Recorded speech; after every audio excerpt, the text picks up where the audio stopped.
चुनाव की बात हो और पान का जिक्र ना हो, ऐसा तो हो ही नहीं सकता है। आप बंगाल में हैं तो वहाँ के पान की लाली, चुनाव के रंग का मज़ा दोनों ही देखते बनता है और ये सब कलकत्ता के पान के बिना बिल्कुल अधूरा है। मिदनापुर से हमारे संवाददाता विशाल बरिस्टो की ये खास रिपोर्ट देखिए। मिदनापुर शहर से 70 किलोमीटर दूर यह है सालीकोठा गांव और इसी गांव में सबसे ज्यादा पान की खेती होती है। बेलों से लटकते हरे भरे पान की तरह उसकी खेती भी बहुत अनोखी होती है और इसे उगाना और मेहनत का काम है।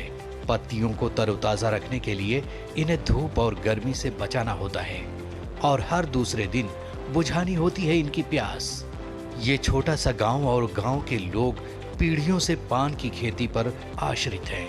पड़ता है तो 10-12 रुपया पड़ता है, तो हम 10 रुपया करके बिक्री कर रहे हैं।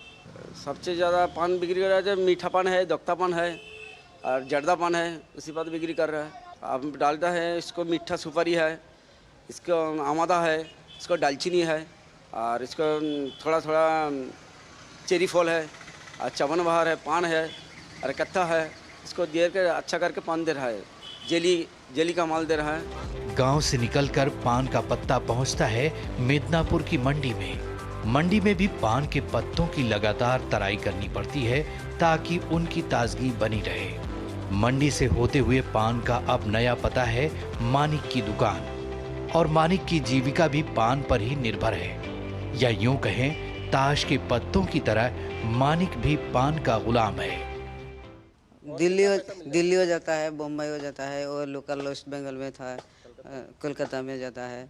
वो पान में मिलता है।